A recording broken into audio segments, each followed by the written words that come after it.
ॐ भूर्भुवः स्वः तत्सवितुर्वरेण्यं भर्गो देवस्य धीमहि धियो यो नः प्रचोदयात्। ओम शांति शांति शांति। नमस्ते मेरे प्रिय दोस्तों। ये महर्षि रामना से बातचीत का 27वां वीडियो है। इस वीडियो को हम शुरू करते हैं 16 दिसंबर 1936 की बातचीत संख्या नंबर 295 से। एक गुजराती सज्जन श्री नटवरलाल पारिक अंतर्राष्ट्रीय धर्म सम्मेलन में बड़ौदा के प्रतिनिधि के रूप में भाग लेकर यहाँ मिलने आए हैं। अति उत्तम वस्त्र पहने सजग नवयुवक हैं जिन्हें अपने सद्गुणों का भान है। उन्होंने एक लिखित प्रश्नावली श्री भगवान के समक्ष रखी। भक्त कृपया आत्मा परमात्मा सच्चिदानंद को साक्षात करने में मेरी सहायता करें। महर्षि, आत्मा परमात्मा सच्चिदानंद का एक ही अर्थ है, अर्थात आत्मा। आत्मा नित्य साक्षात है, अन्यथा उसमें आनंद नहीं होगा। यदि यह शाश्वत नहीं होगी तो इसका प्रारंभ भी होगा, जिसका आदि है उसका अंत भी है। इस प्रकार वह केवल अस्थायी होगी। अस्थायी अवस्था की इच्छा करने का कोई लाभ नहीं है। वास्तव में यह बिना प्रयास के निरंतर जागरूक शांति की अवस्था है। बिना प्रयास के जागरूक बने रहना ही आनंद की अवस्था है। यही साक्षात्कार है। भक्त, मैं बौद्धिक उत्तर नहीं चाहता, मैं उन्हें व्यावहारिक चाहता हूँ। महर्षि, हाँ, प्रत्यक्ष ज्ञान में बौद्धिक चर्चा की आवश्यकता नहीं है, क्योंकि आत्मा का प्रत्येक को प्रत्यक्ष अनुभव है, इसलिए उसकी कोई आवश्यकता नहीं है। प्रत्येक व्यक्ति कहता है मैं हूँ, क्या इसे कुछ अधिक साक्षात करना है? भक्त, यह मुझे स्पष्ट नहीं हुआ। महर्षि, तुम्हारा अस्तित्व है, तुम कहते हो मैं हूँ, इसका अर्थ है अस्तित्व। भक्त, किंतु मुझे उसके बारे में अर्थात अपने अस्तित्व के संबंध में निश्चय नहीं है। महर्षि, अरे फिर अब कौन बोल रहा है? भक्त, मैं निश्चय ही, किंतु मेरा अस्तित्व है अथवा नहीं, मुझे इसका निश्चय नहीं। इसके अतिरिक्त अपने अस्तित्व को स्वीकार करने पर भी मेरी समस्या का हल नहीं हुआ। महर्षि, अस्तित्व का निषेध करने वाला कोई होना आवश्यक है। यदि तुम्हारा अस्तित्व नहीं है, न कोई प्रश्न करता है और न कोई प्रश्न उठा सकता है। भक्त, हम यह मान लें कि मेरा अस्तित्व है। महर्षि, तुम्हें अपने अस्तित्व का भान कैसे हुआ? क्योंकि मैं सोचता हूँ, मैं अनुभव करता हूँ, मैं देखता हूँ आदि। महर्षि, तब तुम्हारा आशय यह है कि तुम इनसे अपने अस्तित्व का अनुमान लगाते हो। इसके अतिरिक्त सुषुप्ति में अनुभूति विचार आदि का अभाव है, फिर भी अस्तित्व है। भक्त, किंतु नहीं, मैं गहन निद्रा में था, ऐसा मैं नहीं कह सकता। महर्षि, क्या तुम सुषुप्ति में अपने अस्तित्व से इनकार करते हो? भक्त, मैं सुषुप्ति में हो भी सकता हूँ अथवा नहीं भी हो सकता हूँ, ईश्वर जानता है। महर्षि, जब तुम नींद से जागते हो तब सोने से पहले जो तुम करते हो वह तुम्हें स्मरण रहता है। भक्त, मैं कह सकता हूँ कि मैं सुषुप्ति से पहले तथा बाद में था, किंतु मैं नहीं कह सकता कि मैं सुषुप्ति में था। महर्षि, क्या तुम अब कहते हो कि तुम सो रहे थे? भक्त, हाँ, महर्षि, जब तक तुमको सुषुप्ति की अवस्था का स्मरण नहीं है, तुम यह कैसे जान सकते हो?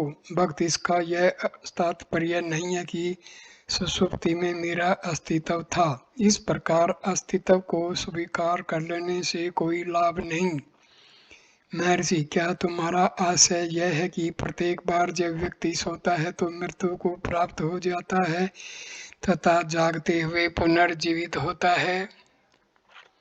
भक्त, संभव है, केवल परमात्मा जानता है। महर्षि, तब परमात्मा ही आकर इन पहेलियों को हल करे। यदि निद्रा का अर्थ मृत्यु होता तो व्यक्ति निद्रा से मृत्यु के समान ही भयभीत होता। इसके विपरीत निद्रा की इच्छा की जाती है। यदि उसमें सुख नहीं होता तो सुषुप्ति की कामना क्यों की जाती? भक्त, निद्रा में कोई निश्चित आनंद नहीं है। शारीरिक थकान से निवृत्त होने के लिए ही सुषुप्ति की कामना की जाती है। महर्षि, हाँ, यह ठीक है। थकान से निवृत्त होना, कोई है जो थकान से निवृत्त है? भक्त, हाँ। महर्षि, इस प्रकार तुम सुषुप्ति में भी हो और अब भी हो। सुषुप्ति में तुम विचार, अनुभूति आदि से शून्य रहकर भी प्रसन्न थे, वही अभी भी है। अब तुम प्रसन्न क्यों नहीं हो? भक्त, यह कैसे कहा जा सकता है कि वहाँ प्रसन्नता है? महर्षि, प्रत्येक व्यक्ति कहता है सुख महम स्वापसम, मैं आनंद से अथवा सुख से सोया। भक्त, मैं नहीं समझता कि वे ठीक है। वहाँ सुख नहीं है, वहाँ केवल दुख का अभाव है। महर्षि, आनंद ही तुम हो। इसी कारण प्रत्येक व्यक्ति कहता है कि मैं आनंद से सोया। इसका अर्थ है कि व्यक्ति सुषुप्ति में मूल शुद्ध अवस्था में रहता है। जहाँ तक दुख का संबंध है, दुख है ही नहीं। वह है कहाँ जिससे कि तुम सुषुप्ति में उसका अभाव बताओ? आत्मा की देह से वर्तमान मिथ्या तादात्म्यता के कारण सब भ्रांतियां उदय हुई हैं। भक्त, मेरी आकांक्षा साक्षात्कार की है। मुझे अपने अंतस्थ आनंद में स्वरूप का भान नहीं होता। महर्षि, क्योंकि अब आत्मा की अनात्मा से तादात्म्यता हो गई है। अनात्मा भी आत्मा से पृथक नहीं है। तथापि मिथ्या धारणा यह है कि देह पृथक है तथा आत्मा को देह से मिला दिया जाता है। आनंद के व्यक्त होने के लिए इस मिथ्या तादात्म्यता को समाप्त करना होगा। भक्त, मैं स्वयं यह करने में असमर्थ हूँ। इंजीनियर महाशय ने गुरु के प्रति समर्पण करने को कहा। भक्त, स्वीकार है। महर्षि, आनंद तुम्हारा स्वरूप है। तुम कहते हो यह स्पष्ट नहीं है। देखो, तुम्हारा निज स्वरूप जैसा है वैसा रहने में क्या बाधा आती है? तुम्हें बताया जा चुका है कि मिथ्या तादात्म्यता से ही बाधा है। इस गलती का निरसन कर दो।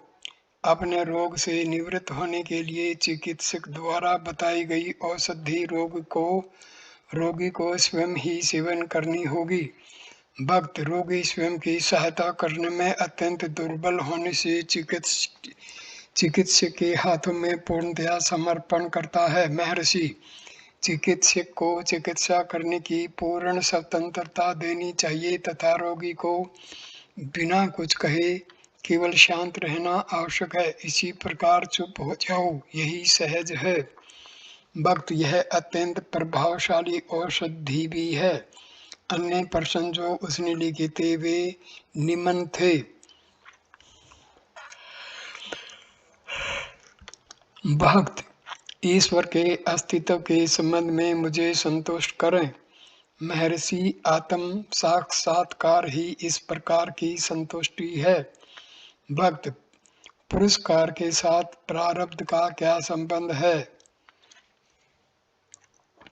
महर्षि, प्रारब्ध कर्म है, इसके लिए कर्ता होना चाहिए। देखो कर्ता कौन है। पुरस्कार प्रयास है, देखो प्रयास कौन करता है। तभी तादात्म्य में स्थापित होता है। जो उनके संबंध को जानना चाहता है वह स्वयं ही कड़ी है। भक्त कर्म तथा पुनर्जन्म क्या है। महर्षि, कर्ता को देख लोगे तो कर्म स्पष्ट हो जाएगा। यदि तुम्हारा अब जन्म हुआ है तो पुनर्जन्म होगा। देखो क्या तुम्हारा अब जन्म हुआ है। भक्त, ज्योति के दर्शन होने में मेरी सहायता करें। महर्षि, दर्शन हेतु दृष्टा अनिवार्य है, उसकी खोज कर लो, दर्शन उसके अंतर्गत है। बातचीत संख्या नंबर 296। पुवन, एक गडरिया, कहता है कि वह श्री भगवान को गत 30 वर्ष से जानता है। जब वे विरूपाक्षी गुफा में निवास करते थे तब वह दर्शनार्थियों को यदा कदा दूध दिया करता था। लगभग 6 वर्ष पूर्व उसकी एक भेड़ खो गई जिसे वह 3 दिन से खोज रहा था। भेड़ गर्भवती थी और उसकी कल्पना में भेड़ जंगली पशुओं द्वारा मारी जा चुकी थी तथा उसके पुनः मिलने की कोई आशा नहीं थी। एक दिन आश्रम के पास से जाते समय श्री भगवान की दृष्टि उस पर पड़ी तथा उन्होंने उसकी कुशल अक्षेम पूछी। उस आदमी ने उत्तर दिया कि वह अपनी खोई हुई भेड़ को खोज रहा है। स्वभावानुसार श्री भगवान मौन रहे। फिर उन्होंने गडरिये से कुछ पत्थर उठवाने में सहायता मांगी, जो कार्य उसने अत्यंत प्रसन्नता से किया। कार्य संपन्न होने पर श्री भगवान ने उसको नगर की ओर जाने वाली सड़क की ओर संकेत करते हुए कहा, इस ओर जाओ, तुमको मार्ग में खोई हुई भेड़ मिल जाएगी। उसने आज्ञा का पालन किया। खोई हुई भेड़ में 2 नवजात मेमनों के साथ मिल गई। अब वह कहता है, इन भगवान का क्या कहना। उनके शब्दों की सामर्थ्य देखो, वे महान हैं। मेरे जैसे निर्धन व्यक्ति को भी वे नहीं भूलते। मेरे पुत्र मणिकम को भी वे कृपा पूर्वक याद करते हैं। महापुरुष ऐसे ही होते हैं। श्री भगवान की किंचित भी सेवा मुझसे हो जाए, यथा गर्मी की ऋतु आने पर गौ आदि की देखभाल, तब मैं प्रसन्न होता हूँ। 18 दिसंबर 1936। बातचीत संख्या नंबर 297। श्री कोहन ने प्रश्न किया, ध्यान जागृत अवस्था में मन से होता है, मन स्वप्न में भी है, स्वप्न में ध्यान क्यों नहीं होता। क्या ऐसा संभव नहीं है। महर्षि, यह प्रश्न स्वप्न में पूछो। कुछ देर मौन रहकर श्री भगवान कहने लगे, अभी तुम्हें ध्यान करने के लिए तथा तुम कौन हो यह खोजने का निर्देश हुआ है। उसको करने के बजाय तुम पूछते हो, स्वप्न अथवा सुषुप्ति में ध्यान क्यों नहीं होता है। यदि तुम यह जान लो कि जागृत किसको है तो यह स्पष्ट होगा कि स्वप्न तथा सुषुप्ति भी उसी के लिए है। तुम जागृत, स्वप्न तथा सुषुप्ति के साक्षी हो। वास्तव में ये 3 अवस्थाएं तुम्हारे ही समक्ष होती हैं। क्योंकि अब तो ध्यान से बाहर हो, यह प्रश्न उदय होते हैं। ध्यान में लगे रहो और देखो क्या यह प्रश्न उदय होते हैं। 23 दिसंबर 1936। बातचीत संख्या नंबर 298। एक यात्री ने इस प्रकार कहते हुए जिज्ञासा की कि खोज की अपेक्षा ध्यान अधिक प्रत्यक्ष है। क्योंकि ध्यान सत्य पर आरूढ़ रहता है, जबकि खोज असत्य में से सत्य को निकालता है। महर्षि, आरंभकर्ता को आकार का ध्यान अधिक सरल तथा अनुकूल होता है। इसके अभ्यास से आत्म विचार होता है, जो कि असत्य में से सत्य का शोधन करना है। जब तुम विपरीत तत्वों से भरे हुए हो तो केवल सत्य का आग्रह करने से क्या लाभ। आत्म विचार उन बाधाओं का निवारण कर देता है जो तुम्हें यह कल्पना कराते हैं कि आत्मा का साक्षात्कार नहीं हुआ है, तथा इस प्रकार प्रत्यक्ष साक्षात्कार करा देता है। 24 दिसंबर 1936। बातचीत संख्या नंबर 299। श्री TKS अय्यर ने श्री भगवान से परा के स्रोत के संबंध में पूछा। महर्षि, सामान्य मत यह है कि परा मेरुदंड के नीचे स्थित मूलाधारा से आता है। समस्त नाद वैखरी से आरंभ होते हैं। परा भी निहित हैं, जो कुंडलिनी से आरंभ होती है, तथा कुंडलिनी हृदय से भिन्न नहीं है। वास्तव में संपूर्ण षडधारा षड केंद्र हृदय में ही स्थित है। सुषुम्ना तथा उसका स्रोत कुंडलिनी हृदय के ही अंतर्गत है। एक यात्री ने अंतरेण तालु के सेंद्रियोनि के संबंध में जिज्ञासा की। महर्षि, इंद्रियोनि सुषुम्ना नाड़ी सहिता परा में ही लीन है। 25 दिसंबर 1936। बातचीत संख्या नंबर 300। एक युवक ब्रह्मचारी जो विज्ञान के स्नातक हैं 4-5 माह से अनुग्रह की प्रतीक्षा कर रहे हैं, जिससे कोई नौकरी पके सेब की भांति वृक्ष से उस पर टपक पड़े। नौकरी हेतु वह अन्य कोई प्रयास नहीं कर रहा है। कल उसका भाई उसे अपने माता पिता के पास लौटा ले जाने को आया था, किंतु युवक ने जाने से इनकार कर दिया। श्री भगवान से प्रार्थना की गई। श्री भगवान ने कहा, मैं किसी व्यक्ति को आने के लिए न निमंत्रित करता हूँ, न चले जाने का निर्देश करता हूँ। यहाँ सब अपनी इच्छा पर रहते हैं।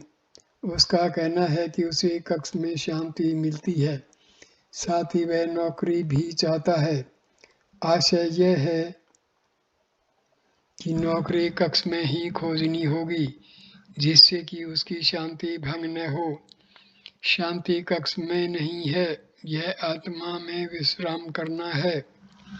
यह कहीं भी प्राप्त हो सकती है।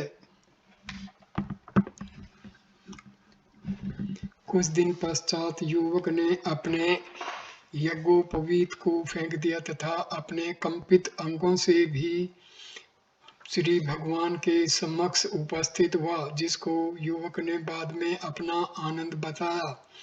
श्री भगवान ने युवक को कक्ष में उनके समक्ष बैठे रहने की आदत बनाने से मना किया तथा उसे कक्ष से बाहर चले जाने का आदेश दिया। उन्होंने इसके अतिरिक्त और भी कहा, नन्हे पक्षी के माता पिता पंख उगने तक ही उसकी रक्षा करते हैं, सदैव के लिए उसकी रक्षा नहीं की जाती। भक्तों के लिए भी ऐसा ही है। मैंने मार्ग का निर्देश कर दिया है, अब तुमको उसका पालन कर स्वयं जहाँ कहीं भी रहो वहीं शांति प्राप्त करनी है। नवयुवक कल्पना करता है कि श्री भगवान ने उसे इन शब्दों में उपदेश दिया है। अपने अर्थात अहंकार पर स्वयं विजय पानी होगी। तथापि उस व्यक्ति ने एक स्थानीय विद्यालय की नौकरी को स्वीकार नहीं किया। उसके विचार में उसे अरुणाचल अथवा श्री भगवान ने एक शक्तिशाली नौकरी दे दी है। वह कहता है उस नौकरी के संबंध में संसार बाद में ही जान पाएगा। आज के घटनाक्रम की उसे कई माह पूर्व भी सब जानकारी थी तथा वह अपनी माँ एवं मित्रों को यह सब पहले से ही बता चुका था। जो कुछ हो रहा है उससे वह बहुत प्रसन्न है। तथापि श्री भगवान ने उस युवक की एक अन्य व्यक्ति से तुलना की जो किसी भी प्रकार अच्छे ढंग का नहीं है। तथापि युवक अपरिपक्व अवस्था में अपने को भगवान मानता है। कुछ समय बाद वह विक्षिप्त हो गया और मृत्यु हो गई। बातचीत संख्या नंबर 301। एक महाशय ने श्री भगवान के निर्देशों के पालन में हुए अपने अनेक अनुभव बड़े उत्साह से सुनाए तथा प्रसंगवश यह भी बताया कि वे तथा श्री भगवान सप्ताह के एक ही दिन जन्मे तथा दोनों का नाम भी एक ही था। श्री भगवान ने वाक्य को पूरा करते हुए कहा, दोनों में वही एक आत्मा है। बातचीत संख्या नंबर 302। त्रिची के एक युवक ने उपदेश मंजरी में वर्णित योग्य शिष्य के लक्षण अत्यंत वैराग्य पर प्रश्न किया। उसने पूछा, वैराग्य क्या है? सांसारिक कार्यों से अनासक्ति तथा मोक्ष की इच्छा, क्या ऐसा ही नहीं है? महर्षि, यह किसको प्राप्त नहीं है? सभी आनंद चाहते हैं किंतु अविवेक के कारण दुख मिश्रित सुख को आनंद मान बैठते हैं। ऐसा आनंद अस्थायी है। उसके मिथ्या कार्यकलाप उसको अक्षणिक सुख देते हैं। संसार में दुख सुख एक दूसरे के बाद आते ही रहते हैं। दुखदायक तथा सुखदायक विषयों में सद असद विवेक करना तथा अपने को केवल आनंददायक साधन में संलग्न रखना ही वैराग्य है। ऐसी कौन सी वस्तु है जिसके पीछे दुख नहीं लगा है? वह इसकी खोज कर उसी में लगा रहता है। अन्यथा व्यक्ति का एक पैर संसार में तथा दूसरा पैर आध्यात्मिक साधना में रहता है। एक में भी संतोषजनक प्रगति नहीं हो पाती। गुरु के कार्य के संबंध में पुनः प्रश्न किया गया। महर्षि, अपने को बहुत अधिक दुर्बल जानकर तथा अपने आप सफलता प्राप्त न कर सकने के कारण व्यक्ति गुरु के रूप में अधिक शक्ति प्राप्त करना चाहता है। बातचीत संख्या नंबर 303। श्री KRV अय्यर ने नाद पर अधिक प्रकाश डालने की प्रार्थना की। महर्षि, जो इस पर ध्यान करता है वही इसका अनुभव करता है। नाद 10 प्रकार के हैं। अंतिम भीषण नाद के बाद मनुष्य लय को प्राप्त होता है। यही उसकी स्वाभाविक एवं शाश्वत अवस्था है। नाद ज्योति तथा खोज एक ही जगह पहुंचाता है। पूर्व के 2 अप्रत्यक्ष साधन हैं तथा तीसरा प्रत्यक्ष है। भक्त कुछ क्षणों तक मन शांत रहता है और फिर उदय हो जाता है। क्या करना आवश्यक है? महर्षि, जो शांति प्राय प्राप्त हो उसका अन्य अवसरों पर स्मरण किया जाए। वह शांति तुम्हारी स्वाभाविक एवं स्थायी अवस्था है। निरंतर अभ्यास द्वारा यह स्वाभाविक हो जाएगा। इसे ही धारा कहते हैं। वही तुम्हारा वास्तविक स्वरूप है। नाद दृश्याभास आदि ज्ञाता ज्ञान ज्ञेय की त्रिपुटी होने के सूचक हैं। आत्म विचार के फल स्वरूप जो धारा उत्पन्न होती है वह शुद्ध त्रिपुटी है, अर्थात भेद रहित त्रिपुटी है। 26 दिसंबर 1936। बातचीत संख्या नंबर 304। एक स्विस महिला ने दृश्याभास का अपना अनुभव श्री भगवान को बताया। जब वह अपने पूर्णतया खुले हुए नेत्रों से बैठी थी तब उसने श्री भगवान का चेहरा सुंदर शिशु के समान होते हुए तथा श्रेष्ठ पुष्पों से सुसज्जित देखा। उस शिशुवत मुखमंडल को देखकर उसका स्नेह उमड़ आया।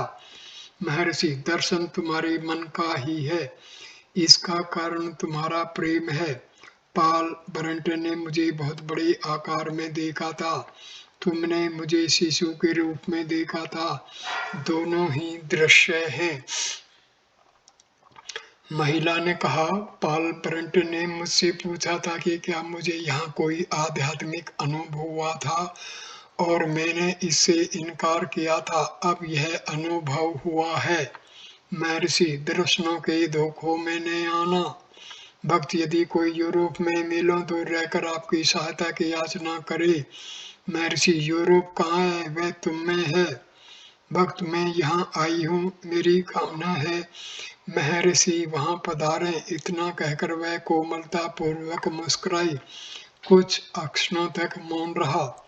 महर्षि, तुम स्थूल देह देखती हो, इसलिए परिसीमाएं देखती हो।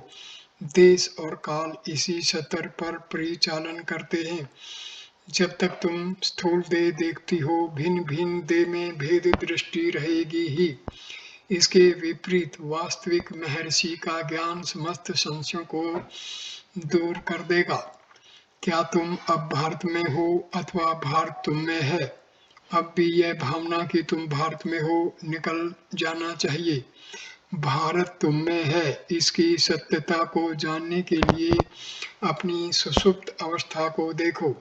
जब तुम सुषुप्ति में थी, तब क्या तुम्हें यह भान था कि तुम यूरोप में अथवा भारत में हो? तथापि तुम्हारा अस्तित्व उसमें भी अब की तरह ही था। आकाश तुम में है, स्थूल देह आकाश के अंतर्गत है, किंतु तुम नहीं। पाल ब्रंटन को जब दर्शन हुआ तो उनकी आंखें बंद थी, किंतु तुम कहती हो तुम्हारी आंखें खुली थी। भक्त, हाँ, किंतु मुझे दर्शन कभी नहीं हुआ था, जबकि वह संवेदनशील व्यक्ति हैं। कुछ क्षणों के पश्चात महिला ने प्रश्न किया कि इस प्रकार के दर्शन देखना हितकारी है अथवा अहितकारी? महर्षि, यह हितकारी है। श्री भगवान ने कहा, संभवतया तुम्हारे मन में एक शिशु का विचार था जो दर्शन में दिखा। भक्त, हाँ, केवल शिशु का, उनके शिशु तुल्य चेहरे का।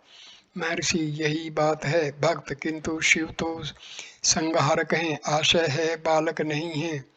महर्षि, हाँ, दुखों के। कुछ क्षण के बाद श्री भगवान ने कहा, शीघ्र ही तुम सोने जाओगी। जब प्रातःकाल तुम जागोगी, तुम कहोगी, मैं अच्छी तरह और आनंद पूर्वक सोई। सुषुप्ति में जो था वही तुम्हारा वास्तविक स्वरूप है। यही वह भी है, वही अब भी है, अन्यथा यह तुम्हारा वास्तविक स्वरूप नहीं होगा। अब भी सुषुप्ति की अवस्था प्राप्त करो, यही शिव है। क्या हमारा कोई आकार है? शिव के आकार की कल्पना करने से पूर्व यह जान लो। क्या सुषुप्ति में तुम्हारा अस्तित्व नहीं था? तब क्या तुम्हें किसी आकार का भान था?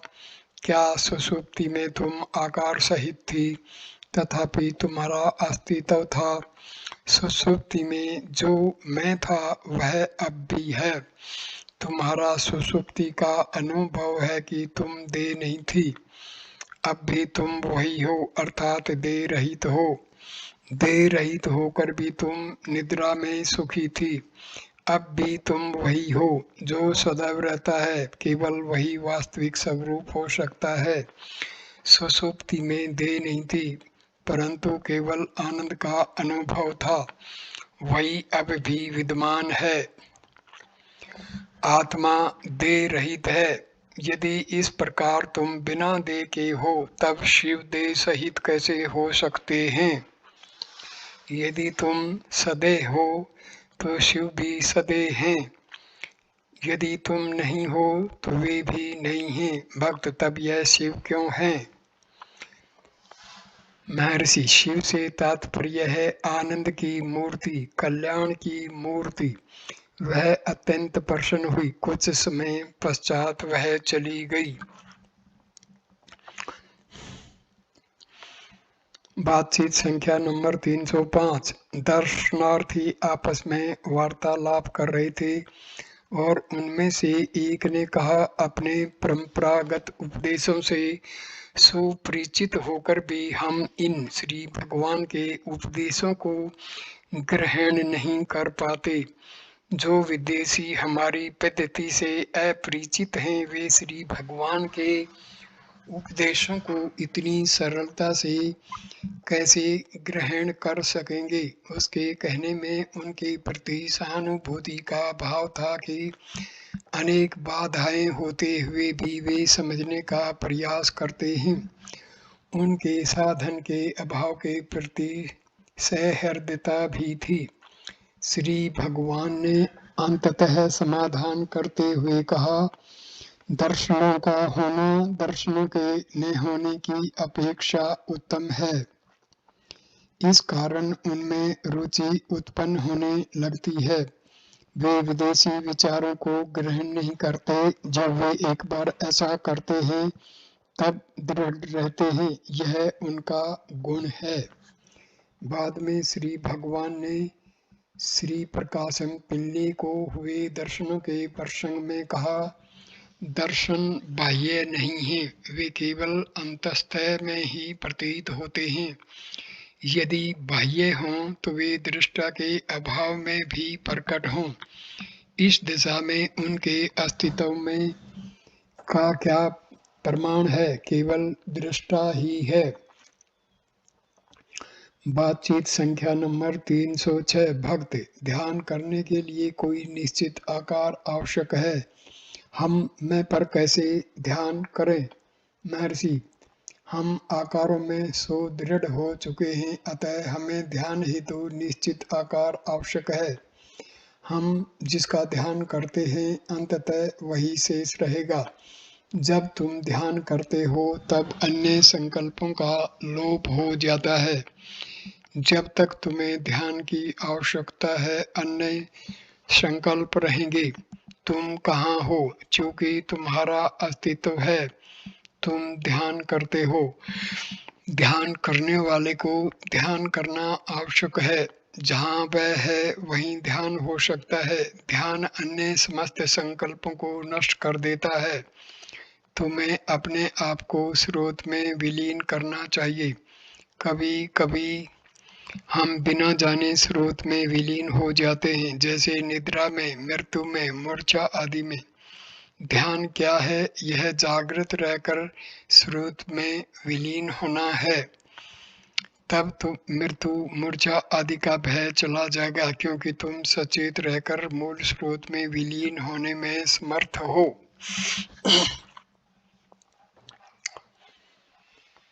मृत्यु का भय क्यों है? मृत्यु का अर्थ अस्तित्व रहित होना नहीं हो सकता। तुम सुषुप्ति को क्यों प्रेम करते हो जबकि मृत्यु को नहीं?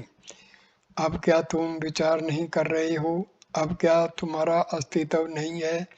सुषुप्ति में क्या तुम्हारा अस्तित्व नहीं था? एक बालक भी कहता है कि वह आनंद से भली प्रकार सोया। वह भी सुषुप्ति में अपने अस्तित्व को स्वीकार करता है, चाहे बिना जाने करे। इस प्रकार चेतन ज्ञान ही हमारा वास्तविक स्वरूप है। हम अचेत नहीं रह सकते। फिर भी हम कहते हैं कि हम सुषुप्ति में अचेत थे, क्योंकि हम सीमित पदार्थ ज्ञान की ही बात करते हैं। जगत देह आदि हमें इस प्रकार अंतर्भूत हो गए हैं कि इस सापेक्ष चेतनता को ही हम आत्मा मान लेते हैं। क्या कोई अपनी सुषुप्ति में मान्यता है कि वह अचेतन है? ऐसा वह अब मानता है। यह जागृत अवस्था सापेक्ष ज्ञान की है। अतः व्यक्ति केवल ज्ञान की बात न कहकर सापेक्ष ज्ञान की बात कहता है। शुद्ध चैतन्य सचेतनता और अचेतनता इन दोनों से परे है। पुनः त्रिवाचगम की चर्चा करते हुए श्री भगवान ने कहा, समस्त चारों महान संतों ने प्रथम श्लोक में ही अपने अनुभव का वर्णन कर दिया है। एक अभेद पूजा, दूसरा सतत स्मरण, तीसरा संकल्प शून्यता, चौथा अहंकार का भाव केवल आत्मा है, सबका एक ही अर्थ है। भक्त किंतु इस सत्य की अनुभूति नहीं होती। महर्षि यथा समय इसकी अनुभूति होगी तब तक भक्ति है। अक्षण भर के लिए भी तुम मेरे मन का त्याग नहीं करते, क्या वह कभी तुम्हारा परित्याग करता है? तुम ही अपने मन को भटकने देते हो, यह सदैव शिथिल रहता है। जब तुम्हारा मन शिथिल होता है तो तुम कहते हो वह अक्षण भर के लिए भी मेरे मन का त्याग नहीं करता। कितना हास्यास्पद है। 27 दिसंबर 1936। बातचीत संख्या नंबर 307। मैसूर के श्री समन्ना ने श्री भगवान से जिज्ञासा की कि कृपया अहम संपूर्ण का अर्थ समझाएं। महर्षि, सुषुप्ति में मैं का बोध नहीं होता। जागने पर मैं का देह, जगत तथा सर्व अनात्म से सम्मिलित बोध होता है। ऐसा सम्मिलित मैं अहम वृत्ति है। जब अहम केवल आत्मा को निर्देशित करता है तब यह अहम संपूर्ण है। ज्ञानी के लिए यह सहज है तथा ज्ञानी इसे ज्ञान तथा भक्ति से भक्ति की संज्ञा देते हैं। यद्यपि यह नित्य सिद्ध है तथा सुषुप्ति में भी है, इसकी अनुभूति नहीं होती। सुषुप्ति में इसकी अनुभूति सहसा नहीं हो सकती। पहले से इसका अनुभव जागृत अवस्था में करना आवश्यक है, क्योंकि यह हमारा वास्तविक स्वरूप है जो तीनों अवस्थाओं का आधारभूत है। केवल जागृत अवस्था में प्रयास करना चाहिए तथा आत्मा की अनुभूति यहाँ एवं अभी करना है। इसके बाद आत्मा की निरंतर सत्ता का बोध एवं साक्षात होगा जो जागृत, स्वप्न तथा सुषुप्ति में बिना किसी व्यवधान के सदैव रहता है। इस प्रकार यह अखंडाकार वृत्ति है। उपयुक्त शब्द के अभाव में वृत्ति शब्द का उपयोग किया गया है। इसका शाब्दिक अर्थ वृत्ति ग्रहण नहीं करना चाहिए। उस अवस्था में वृत्ति समुद्र तुल्य सरिता होगी जो हास्यास्पद है। वृत्ति अल्पकालीन होती है। यह सीमित निर्दिष्ट चेतना है अथवा इंद्रियां और संकल्प आदि से टूटा हुआ चेतनता है। वृत्ति मन की क्रिया है, पर अखंड चैतन्य मन से परे है। ज्ञानी अथवा मुक्त पुरुष की यही सहज एवं मूल अवस्था है। यही अखंड अनुभव है। यह तभी प्रकाशित होता है जब सापेक्ष ज्ञान लुप्त हो जाता है। अहम वृत्ति खंडित है। अहम संपूर्ण अखंड एवं निरंतर है। संकल्पों के शमन के पश्चात संपूर्ण प्रकाशित होती है। 31 दिसंबर 1936। बातचीत संख्या नंबर 308। अस्पृश्यता के विषय में एक प्रश्न पूछा गया। श्री भगवान ने कहा, अनात्मा ही अस्पृश्य है। सामाजिक अस्पृश्यता मनुष्य की बनाई हुई है, जबकि पहली अस्पृश्यता दिव्य तथा सहज है। भक्त, क्या अछूतों को हमारे मंदिरों में प्रवेश करा देना चाहिए? महर्षि, इसका निर्णय दूसरे व्यक्ति करेंगे।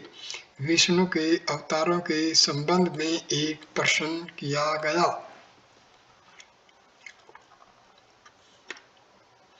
महर्षि, पहले हम अपने स्वयं के अवतार को जान ले, तब दूसरे अवतारों की जानकारी हो जाएगी। फिर ईश्वर के संबंध में एक प्रश्न किया गया। महर्षि, हमारी ईश्वर की अवधारणा के पश्चात ईश्वर के अस्तित्व का उदय होता है। पहले हम यह जान लें कि वह किसकी धारणा है। धारणा करने वाले के अनुसार ही अवधारणा होगी। यह जान लो कि तुम कौन हो तथा अन्य समस्या का समाधान स्वयं हो जाएगा। 1 जनवरी 1937। बातचीत संख्या नंबर 309। भगत, अहम ब्रह्मास्मि तथा ब्रह्मैवाहम में क्या अंतर है। महर्षि, प्रथम प्रत्यक्ष व्यक्ति प्रत्यक्ष अनुभव है, जबकि द्वितीय परोक्ष ज्ञान अप्रत्यक्ष ज्ञान है। प्रथम अहम के साक्षात्कार के बाद होता है, जबकि द्वितीय श्रवण किए हुए ब्रह्म से प्रारंभ होता है, जो आत्मा से पृथक नहीं हो सकता यदि उसका साक्षात्कार हो गया। बातचीत संख्या नंबर 310। श्री ग्रीनलीस, इस आश्रम से अक्टूबर में विदा होने के पश्चात भगवान की शांति मुझे 10 दिन तक आलिंगन करती रही। सारे समय जब मैं कार्य में व्यस्त रहता था, उस एकत्व की शांति की धारा रहती थी। वह द्वैत चेतना के समान थी, जैसा कि किसी नीरस व्याख्यान में अर्ध निद्रित अवस्था में अनुभव होता है। बाद में यह पूर्णतया अक्षीण हो गई और उसके बजाय पहले की मूर्खताओं ने आ घेरा। कार्य से अलग ध्यान के लिए समय नहीं मिलता। क्या मैं हूँ को सदैव स्मरण रखकर कार्य करते हुए भी उसकी अनुभूति करते रहना पर्याप्त होगा। महर्षि, मन के सशक्त होने पर यह भावना सदैव बनी रहेगी। बारंबार का अभ्यास मन को सशक्त करता है और ऐसा मन धारा को ग्रहण किए रहने में समर्थ होता है। उस अवस्था में काम में व्यस्त हो अथवा न हो, धारा बिना किसी परिणाम तथा रुकावट के रहती है। भक्त, क्या अलग से ध्यान करने की आवश्यकता नहीं है। महर्षि, ध्यान ही तुम्हारा वास्तविक स्वरूप है। क्योंकि दूसरे संकल्प तुम्हें विचलित करते हैं, इसलिए तुम उसे ध्यान कहते हो। जब यह विचार नष्ट हो जाते हैं, तुम अकेले रहते हो, अर्थात संकल्प शून्य होकर ध्यान की अवस्था में रहते हो, और यही तुम्हारा निज स्वरूप है, जिसे तुम अब अन्य विचारों से दूर रहकर प्राप्त करना चाहते हो। अन्य संकल्पों को इस प्रकार दूर रखना ही ध्यान कहलाता है। जब अभ्यास दृढ़ हो जाता है, तब निज स्वरूप स्वयं को वास्तविक ध्यान के रूप में प्रकट करता है। ध्यान का प्रयास करते समय अन्य संकल्प अधिक बलपूर्वक उदय होने लगते हैं। कुछ अन्य व्यक्ति तुरंत ही एक साथ प्रश्न करने लगे। श्री महर्षि ने अपनी बात जारी रखते हुए कहा, हाँ, ध्यान में समस्त प्रकार के संकल्प आते हैं। यह ठीक भी है। जो तुम्हारे अंदर छिपा हुआ है वह बाहर निकलता है। जब तक वे उदय न हों, उनको नष्ट कैसे किया जा सकता है। अतः वे स्वतः ही उदय होते हैं, जिससे कि यथासमय उनका शमन हो तथा इस प्रकार मन सशक्त हो। एक यात्री सब ब्रह्म कहे जाते हैं। महर्षि, हाँ, वे हैं। तथापि जब तक तुम उन्हें पृथक मानते हो, उनकी उपेक्षा करनी चाहिए। इसके विपरीत यदि उन्हें आत्मा मानते हो तो सब कहने की आवश्यकता नहीं है, क्योंकि जो कुछ है सब केवल ब्रह्म ही है। ब्रह्म के अतिरिक्त कुछ भी नहीं है।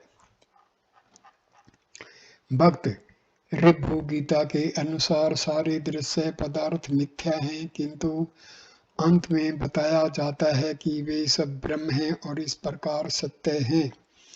महर्षि, हाँ, जब तुम उन्हें अनेक रूपों में देखते हो तो वे असत्य हैं, किंतु जब तुम उन्हें ब्रह्म रूप में देखते हो तो वे सत्य हैं। वे अपनी वास्तविकता अपने आधार ब्रह्म से प्राप्त करते हैं। भक्त, तब फिर उपदेश सार में देह आदि को जड़ क्यों कहा गया है?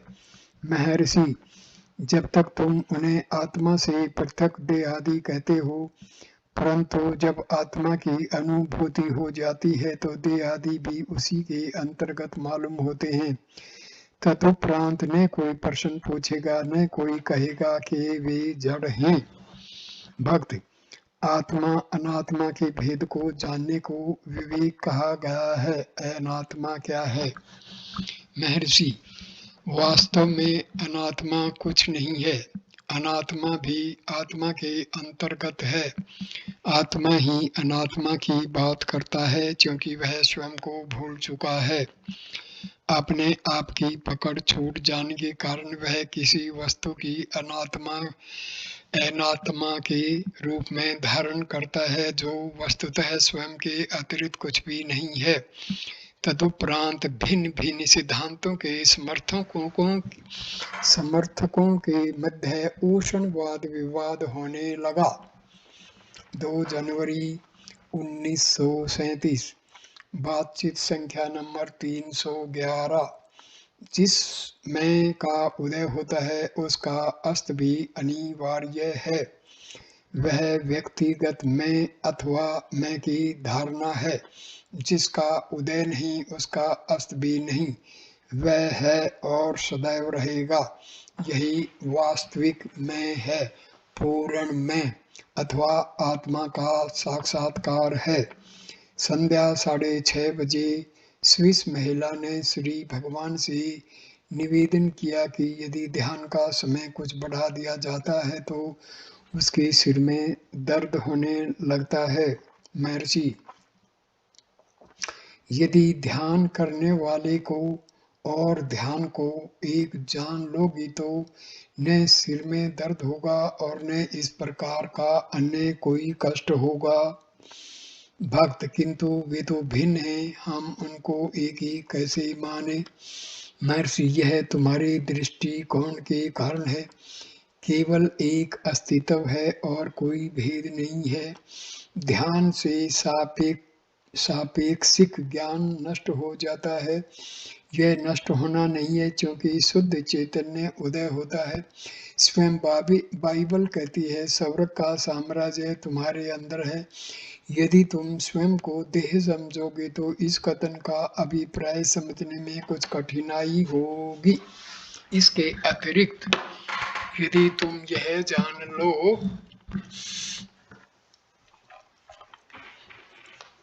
लोगे कि वास्तव में तुम कौन हो, तो स्वर्ग का साम्राज्य एवं सब तुम्हारी वास्तविक आत्मा के अंतर्गत है। यह सब अहंकार के उदय होने के बाद उत्पन्न होने वाली धारणाएं हैं। दृष्टिम ज्ञानमयी कृत्वा पश्येत ब्रह्ममयं जगत। अपनी दृष्टि को अंतर्मुख करो और उसे पूर्ण बना लो। उस पूर्ण चैतन्य की अनुभूति के पश्चात बाहर देखने पर तुम्हें जगत साक्षात किए हुए पर ब्रह्म से पृथक दृष्टि गोचर नहीं होगी, क्योंकि तुम्हारा दृष्टिकोण बहिर्मुखी है। तुम बाहर की चर्चा करते हो। उस अवस्था में तुम्हें अंतर्मुख होने का निर्देश दिया जाता है। यह अंदर उस बाह्य की तुलना में है जिसकी तुम खोज कर रहे हो। वस्तुतः आत्मा न बाहर है न अंदर। स्वर्ग की चर्चा करते समय ऊपर या नीचे, अंदर या बाहर का भाव आता है, क्योंकि हम तुलनात्मक ज्ञान के अभ्यस्त हो गए हैं। मनुष्य केवल दृश्य पदार्थों का ज्ञान प्राप्त करना चाहता है और तभी इस प्रकार के भाव उत्पन्न होते हैं। वास्तव में न ऊपर है न नीचे, न बाहर न अंदर। यदि वे सत्य होते तो स्वप्न रहित सुषुप्ति में भी रहते, क्योंकि जो सत्य है वह अवश्य ही अखंड एवं स्थायी होगा। क्या तुम्हें सुषुप्ति में अंदर या बाहर का भान था? निश्चय ही नहीं था। भक्त, मुझे स्मरण नहीं।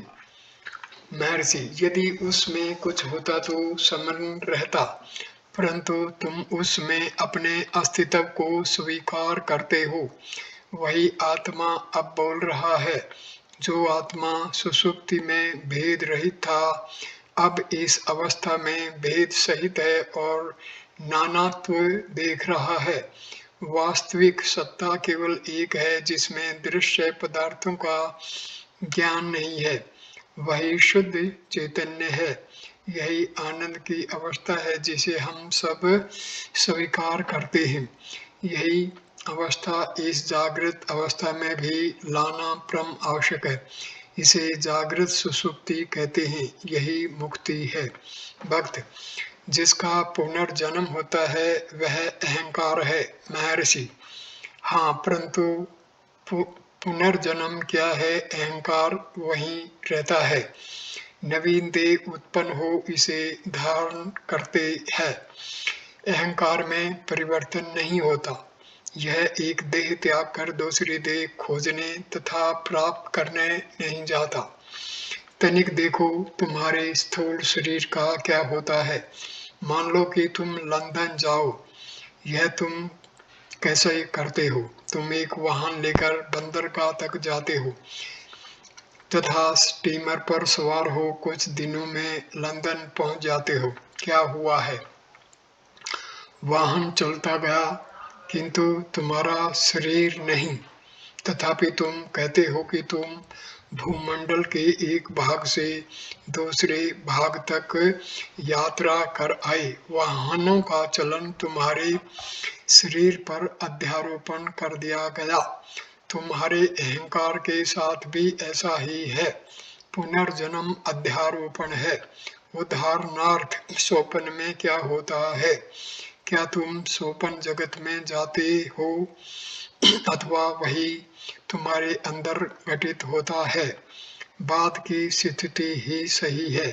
पुनर्जन्म के साथ भी ऐसा ही है। अहंकार बिना परिवर्तन के सदैव रहता है। फिर तुम्हारी सुषुप्ति में देश एवं काल नहीं रहता। यह धारणाएं हैं जो अहम व्यक्ति के उदय होने के बाद उदय होती हैं।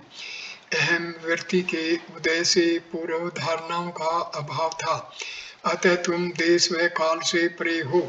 अहम व्यक्ति सीमित में है, वास्तविक में असीमित, सर्वत्र व्याप्त एवं देश व काल से परे है। सुषुप्ति में इनका अभाव है।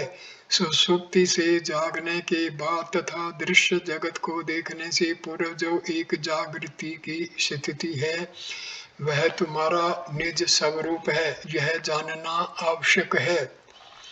भक्त, किंतु मैं इसका अनुभव नहीं करता। महर्षि, यह इंद्रियों द्वारा अनुभूति का विषय नहीं है। तुम वही हो, कौन किसका अनुभव करेगा?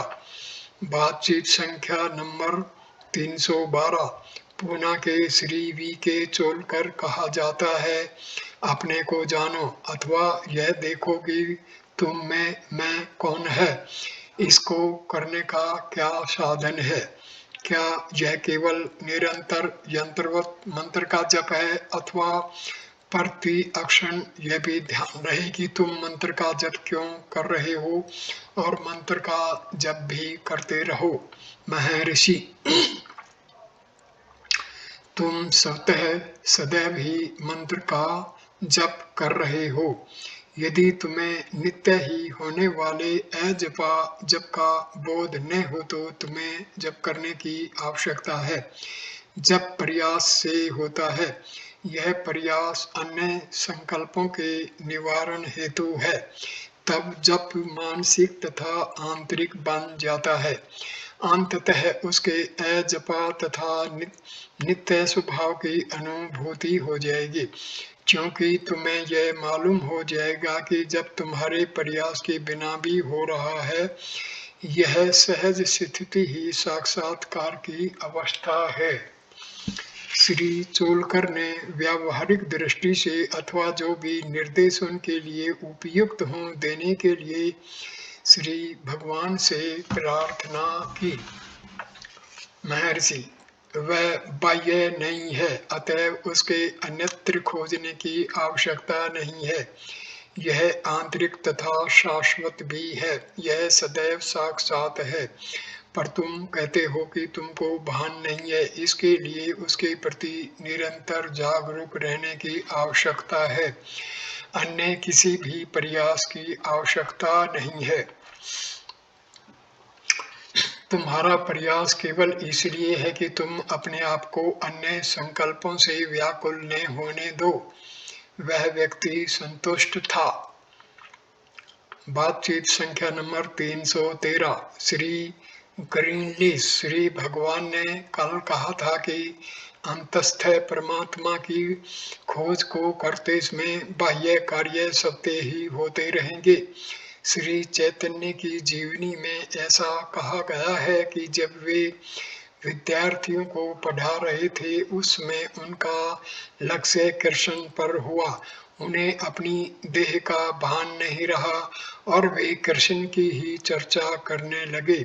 इस प्रसंग से यह संदेह होता है कि कार्य सहज किस प्रकार बन सकेगा। क्या लक्ष्य भौतिक कार्य पर भी रखा जाए? महर्षि, आत्मा ही सब कुछ है। अब मैं तुमसे पूछता हूँ, क्या तुम आत्मा से पृथक हो? क्या आत्मा से पृथक कार्य होना संभव है? अथवा क्या देह आत्मा से पृथक है? इनमें से कोई भी आत्मा से पृथक नहीं हो सकता। आत्मा सर्वव्यापी है, अतः तुम स्वेच्छा पूर्वक उनमें संलग्न रहो अथवा नहीं, समस्त कार्य होते रहेंगे। कार्य स्वतः ही होता रहेगा। आत्मा के प्रति जागृत रहने में कार्य के प्रति जागरूक रहना भी सम्मिलित है। भक्त, यदि मैं उस पर ध्यान न दूं तो कार्य की अवस्थी हो सकती है। महर्षि, क्योंकि तुम स्वयं को शरीर से मिलाते हो, तुम समझते हो कि कार्य तुम करते हो, किंतु देह तथा इसकी चेष्टा कार्य सहित आत्मा से पृथक नहीं है। तुम काम में ध्यान दो अथवा नहीं, इसका क्या महत्व है? मान लो तुम एक स्थान से दूसरे स्थान तक चलते हो, तुम प्रत्येक उस पग पर ध्यान नहीं देते जिसे तुम उठाते हो, तथापि कुछ समय बाद तुम स्वयं को गंतव्य स्थान पर पाते हो। तुमने देखा कि किस प्रकार कार्य अथवा चलना तुम्हारे ध्यान के बिना भी होता रहता है। अन्य कार्यों के संबंध में भी ऐसा ही है। भक्त, तब तो यह सुषुप्ति में चलना जैसा हुआ। महर्षि, ऐसा ही है। जब एक बालक गहन निद्रा में होता है तब उसकी माँ उसे नींद में भोजन कराती है। बालक अच्छी प्रकार जागृत के समान ही भोजन कर लेता है, किंतु अगले दिन प्रातः वह माँ से कहता है, माँ, मैंने पिछली रात भोजन नहीं किया। माँ तथा अन्य व्यक्तियों को यह ज्ञात है कि उसने भोजन किया, किंतु वह कहता है कि उसने भोजन नहीं किया, वह जागरूक नहीं था, तथापि कार्य हुआ था। इस प्रकार के कार्य के लिए नींद में चलने का एक प्रकार का रोग वास्तव में एक अच्छी अनुरूपता है। अन्य उदाहरण लो। बैलगाड़ी में एक यात्री सो गया है। यात्रा में बैल चलते हैं अथवा रुकते हैं अथवा जुए से मुक्त किए जाते हैं, उसे इन घटनाओं का भान नहीं होता, किंतु वह जागने पर स्वयं को एक भिन्न स्थान पर पाता है। यात्रा के घटनाक्रम से सानंद अनभिज रहकर भी उसकी यात्रा समाप्त हो गई। मनुष्य की आत्मा के साथ भी ऐसा ही है। वह देह में सोता है, उसकी जागृत अवस्था बैलों का चलना है, उसकी समाधि उनका शांत होकर ठहर जाना है। क्योंकि समाधि जागृत सुषुप्ति अर्थात उसे कार्यों का भान है, किंतु वह कार्यों में संलग्न नहीं। इस प्रकार बैल जुते हुए हैं किंतु चलते नहीं। उसकी नींद बैलों को जुए से मुक्त कर देने के समान है, क्योंकि उसमें समस्त क्रियाएं पूर्णतः बंद हो जाती हैं, जो बैलों को जुए से मुक्त करने जैसा है। और भी उदाहरण हैं। चलचित्र में पर्दे पर चित्र प्रक्षिप्त होते हैं, किंतु चलते हुए चित्र पर्दे को न प्रभावित करते हैं न बदलते हैं। दृष्टा चित्र देखता है किंतु पर्दे की उपेक्षा करता है। वे पर्दे से पृथक नहीं रह सकते, तथापि पर्दे का अस्तित्व भुला दिया जाता है। इसी प्रकार आत्मा पर्दा है जिस पर क्रिया रूपी चित्र चल रहे हैं। मनुष्य को कार्य का भान है, आत्मा का नहीं, तथापि वह आत्मा से पृथक नहीं है। जानकारी हो न हो, क्रियाएं होती रहेंगी। भक्त सिनेमा में एक परिचालक होता है। महर्षि, चलचित्र जड़ वस्तुओं से निर्मित होता है। पर्दा, चित्र, लैंप आदि सब जड़ वस्तुएं हैं। अतः एक परिचालक, एक चेतन प्रतिनिधि आवश्यक है, परंतु आत्मा तो स्वयं ही चैतन्य है, अतः स्वयं में पूर्ण है। इससे अलग एक परिचालक नहीं हो सकता। भक्त, उपरोक्त उत्तर से ऐसा प्रतीत होता है कि वह परिचालक की उपमा शरीर से दे रहा है, पर उसका यह आशय नहीं था। महर्षि, शरीर की क्रिया के लिए परिचालक ध्यान में रखते हुए ही उत्तर दिया गया था। देह के जड़ होने के कारण एक परिचालक, एक चेतन प्रतिनिधि आवश्यक है। क्योंकि लोग स्वयं को जीव मानते हैं, श्री कृष्ण ने कहा है कि ईश्वर हृदय में जीवों के परिचालक के रूप में रहता है। वास्तव में न जीव है न परिचालक, आत्मा ही सब कुछ है। यही पर्दा है, चित्र है, दृष्टा है, अभिनेता है, परिचालक है, प्रकाश है एवं अन्य सब कुछ है। अपने को देह मानकर स्वयं को कर्ता मानना दृष्टा को चलचित्र की अभिनेता मान लेने के समान होगा। अनुमान करो कि चित्र में अभिनेता इच्छा करे कि क्या वह बिना पर्दे के दृश्य उत्पन्न कर सकता है। यह उस व्यक्ति के समान है जो यह सोचता है कि वह आत्मा से पृथक रहकर कार्य कर सकता है। भक्त, यह चलचित्र में दृष्टा को अभिनय करने का निर्देश देने की तरह होगा। इस अवस्था में नींद में चलना एक प्रकार का रोग आवश्यक प्रतीत होता है। महर्षि, ऐसी मान्यता है कि कौवा किसी दृश्य को देखने के लिए एक ही पुतली को किसी भी आंख में घुमाता है। उसके पुतली एक ही है, पर आंखों के गोलक दो हैं। अपनी इच्छा अनुसार अपनी दृष्टि का उपयोग कर लेता है। एक और उदाहरण, हाथी के एक सूंड है जिससे वह श्वास लेता है तथा जल आदि पीने का काम करता है। इसी प्रकार कहते हैं कि सांप एक ही इंद्रिय से देखने तथा सुनने का कार्य करता है। इस प्रकार क्रियाएं तथा अवस्थाएं व्यक्ति के दृष्टिकोण के अनुसार होती हैं। सुषुप्ति जागृति अथवा जागृति सुषुप्ति अथवा स्वप्निल सुषुप्ति अथवा स्वप्निल जागृति एक समान सी हैं। भक्त, हम भौतिक जागृत जगत में भौतिक देह से व्यवहार करते हैं। यदि हम कार्य करते समय निद्रा में हों अथवा जब हमें निद्रा घेर रही हो तब कार्य करें तो कार्य की हानि होगी। महर्षि, सुषुप्ति अज्ञान नहीं है, वह तुम्हारी शुद्ध अवस्था है। जागृति ज्ञान नहीं है, यह अज्ञान है। सुषुप्ति में पूर्ण बोध रहता है, जागृति में पूर्ण अज्ञान होता है। तुम्हारा निज स्वरूप दोनों को ढक लेता है तथा दोनों से परे जाता है। आत्मा ज्ञान अज्ञान से परे है। सुषुप्ति, स्वप्न एवं जागृति आत्मा के समक्ष होने वाली केवल वृत्तियां हैं। तुम्हें भान हो अथवा नहीं, ये होती रहती हैं। वह ज्ञानी की अवस्था है जिसमें जागृति, समाधि, गहन निद्रा तथा स्वप्न, चलते खड़े रहते अथवा जुआ खोले हुए बैलों के समान, जबकि यात्री ऊपर कहे अनुसार शयन करता है, आते रहते हैं। यह प्रश्न अज्ञानी के दृष्टिकोण से है, अन्यथा ये प्रश्न उदय नहीं होते। भक्त निश्चय ही यह प्रश्न आत्मा को उदय नहीं हो सकते। वहाँ प्रश्न करने वाला कौन होगा? किंतु दुर्भाग्यवश मैंने अभी तक आत्मा का साक्षात्कार नहीं किया है। महर्षि, वास्तव में तुम्हारे मार्ग में यही बाधा है। इस विचार को छोड़ दो कि तुम अज्ञानी हो, जिसे अभी आत्मा का साक्षात्कार करना है।